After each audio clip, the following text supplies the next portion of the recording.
साल 1972 में एक शानदार फिल्म आई थी और बहुतों ने ये फिल्म देखी। उस फिल्म पर भी बहुत सारी फिल्में और अलग अलग भाषाओं में बनाई गई। ये फिल्म थी फ्रांसिस फोर्ड कपोला की द गॉडफादर। मार्लन ब्रांडो जो कि इसमें डॉन वीटो कॉर्लियोने के किरदार में थे, अल पचिनो जैसे बड़े बड़े एक्टर्स इस फिल्म में थे।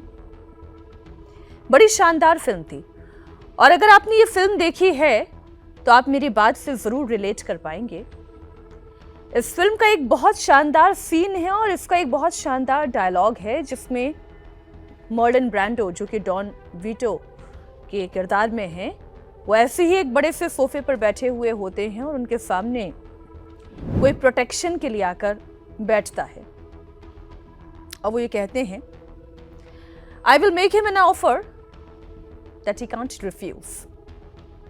यानी मैं उसके सामने एक ऐसा ऑफर रखूंगा जिसे वो इनकार नहीं कर पाएगा। और यहां से डॉन वीटो की कैरेक्टर की भूमिका पूरी बिल्ड होती है कि वो एक ऐसा डॉन है, एक ऐसा गैंगस्टर है या एक ऐसा माफिया है जो ये जानता है कि उसकी ताकत क्या है और उसे अपनी ताकत का इस्तेमाल कैसे करना है। वो एक ऑफर की बात करता है। आज ये कहानी सुनाने के पीछे मकसद ये है कि इस वक्त यूनाइटेड स्टेट ऑफ अमेरिका के राष्ट्रपति डोनाल्ड ट्रंप किसी डॉन की तरह ही बर्ताव करते हुए नजर आ रहे हैं। वो एक ऐसा ऑफर देने की कोशिश कर रहे हैं जहां से वो ये दुनिया को जताने की और समझाने की कोशिश कर रहे हैं कि वो हैं तो सब प्रोटेक्टेड हैं, वो हैं तो सब सुरक्षित है, वो है तो बाकी देशों का व्यापार सुरक्षित है। डोनाल्ड ट्रंप हैं तो हॉर्मुज सुरक्षित है। और इसके पीछे मैंने क्यों गैंगस्टर की उपमा दी है वो कारण आप समझिए। ईरान, इजराइल और अमेरिका के बीच इस जंग को शुरू हुए एक अच्छा अरसा बीत गया है। इस जंग के शुरू होने से पहले हॉर्मुज कभी भी एक संकट था ही नहीं। तेल का व्यापार कभी भी दुनिया के लिए संकट नहीं था। कभी भी तेल की आवाजाही भारत के लिए, चीन के लिए, रूस के लिए, पाकिस्तान के लिए, खाड़ी के देशों के लिए या इधर पूरब के देशों के लिए कभी कोई समस्या थी ही नहीं। इस समस्या को तैयार ही किया है श्रीमान डोनाल्ड ट्रंप ने। क्यों? क्योंकि उन्होंने और इजराइल ने मिलकर ईरान के ऊपर हमला बोला और ईरान को यह लगा कि यही सही मौका है एक ऐसा इकोनॉमिक लेवरेज लेने का हॉर्मुज को चोक करके जहां से वो फिर दुनिया को अपने हिसाब से चला सकता है।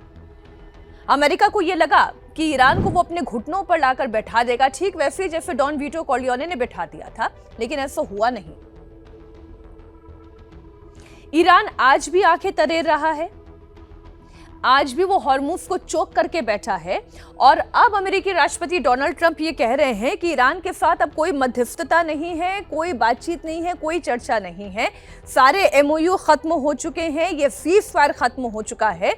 लेकिन अब अगर हॉर्मुज से किसी को ट्रेड करना है तो उन्हें डोनाल्ड ट्रंप का प्रोटेक्शन लेना होगा। और वो प्रोटेक्शन कैसे होगा? वहां से गुजरने वाले हर जहाज, चाहे वो भारत का हो, पाकिस्तान का हो, अफगानिस्तान का हो, चीन का हो, वो किसी भी पूरब के देश का हो या पश्चिम के देश का हो, उन सबको प्रोटेक्शन मनी देनी होगी। और ये प्रोटेक्शन मनी कितनी है? ये प्रोटेक्शन मनी है 20% ऑन ईच कैरेज। अब आप ये सोचिए, दुनिया के लिए कभी जो सिरदर्द था ही नहीं, वो सिरदर्द पैदा करके फिर कह रहे हैं उस सिरदर्द की दवा भी मैं ही दूंगा, मैं तुम्हारी सुरक्षा करूंगा, लेकिन उसके लिए तुम्हें मुझे 20% का भुगतान करना पड़ेगा हर कैरेज पर। भाई ये तो हफ्ता वसूली है। ये हफ्ता वसूली है कि इस सड़क पर रेहड़ी पटरी आप लगा सकते हो, ठेला आप लगा सकते हो, खाने की दुकान आप सजा सकते हो, कपड़े की दुकान आप सजा सकते हो, बस आपको मुझसे मेरी प्रोटेक्शन आपको लेनी होगी और मैं उसके लिए 20% आपसे चार्ज करूंगा। ये कर रहे हैं अमेरिकी राष्ट्रपति डोनाल्ड ट्रंप। और कितना बड़ा आर्थिक संकट इस पूरी दुनिया के सामने डोनाल्ड ट्रंप ने खड़ा कर दिया है, मैं आपको एक एक आंकड़े के जरिए यह समझाने की कोशिश करती हूं। पूरी दुनिया के लिए यह महंगाई का कितना बड़ा झटका होने जा रहा है, वो मैं आंकड़ों की जुबानी आपको समझाती हूं। दुनिया का लगभग 20% कच्चा तेल का हिस्सा इस रास्ते से गुजरता है। ये 20% टैक्स वैश्विक तेल गैस की कीमतों में भारी उछाल लेकर आएगा। माफ कीजिएगा, 80% गैस और तेल इसी रास्ते से गुजरता है, यानी कि उस 80% पर हर गैस की सप्लाई, हर तेल की सप्लाई, हर कार्गो की सप्लाई पर 20% टैक्स कौन वसूलेगा? अमेरिका वसूलेगा। अब देखिए, भारत जैसे देशों में जहां पर पेट्रोल और डीजल के दाम किसी तरीके से सरकार ने अपने काबू में कर रखे हैं, इसमें जबरदस्त उछाल आ सकता है। अब ईरान क्या कह रहा है? ईरान ने कहा है कि ट्रंप के दावे को खारिज करते हुए, चेतावनी देते हुए कि इस हॉर्मुज के प्रबंधन में अमेरिका कतई ही दखल नहीं देगा। अब दखल नहीं देगा अगर अमेरिका, और ईरान के कहने पर अगर आ जाता अमेरिका, तब तो ये समस्या ही नहीं थी। ईरान ने इसे चोक किया, अमेरिका ने इसमें दखल अंदाजी करनी शुरू की और एक बार फिर से खाड़ी में ये युद्ध तेज हो गया।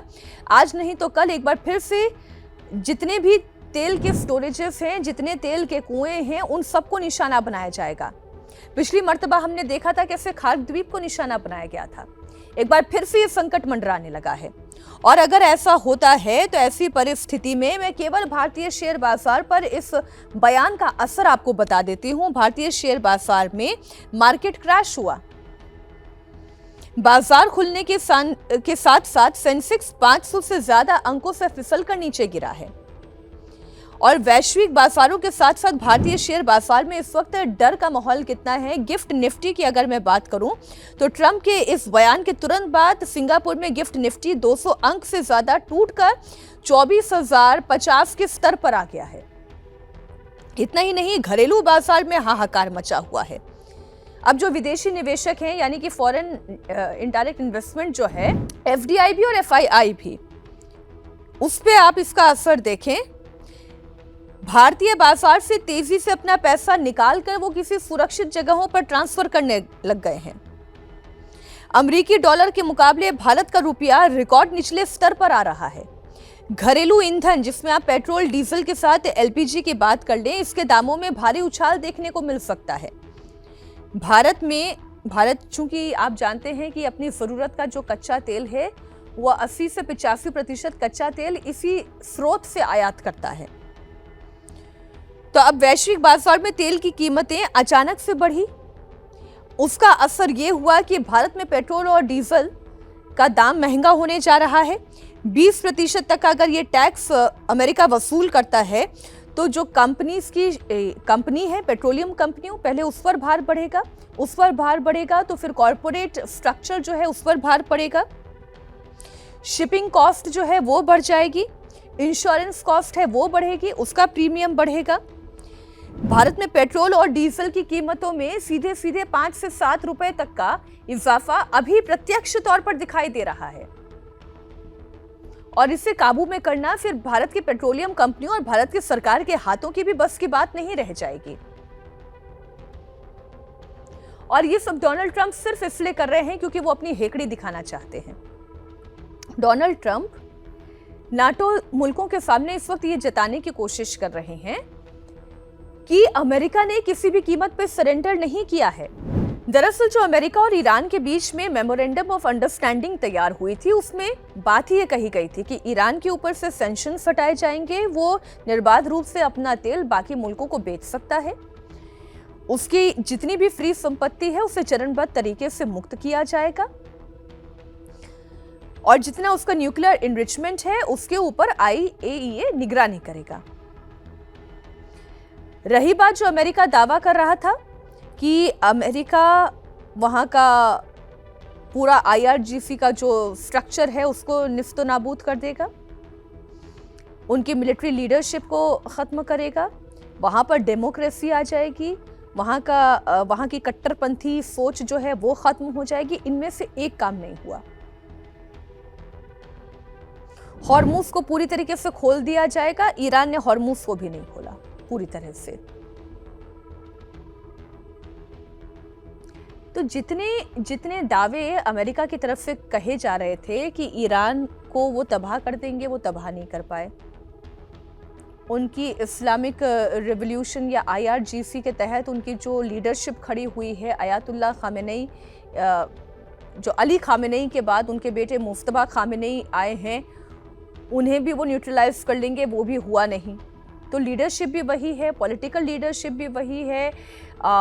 अभी भी इजराइल को लेकर उनका स्टैंड वही है, लेबनान को लेकर भी इजराइल का स्टैंड वही है, अमेरिका को भी किल ट्रंप के नारे ईरान में लग रहे हैं, सब कुछ वही है।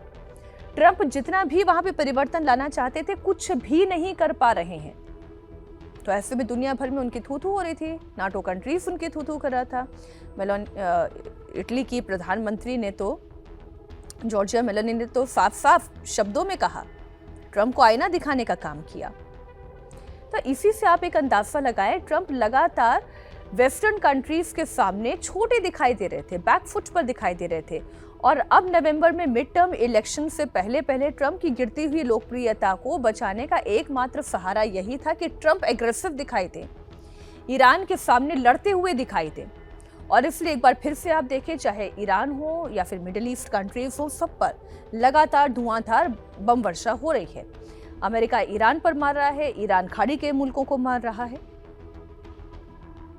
तो ये जो टैक्टिक्स डोनाल्ड ट्रंप चल रहे हैं कि यहां से एक रास्ता निकालने की कोशिश कर रहे हैं, जिसके जरिए वो अपनी लोकप्रियता को भी बचा ले, नाटो मुल्कों के सामने अपनी अकड़ को भी बरकरार रख सके, ईरान को भी वो झुका ले, इनमें से एक भी एजेंडा क्लियर होते हुए दिखाई नहीं दे रहा है।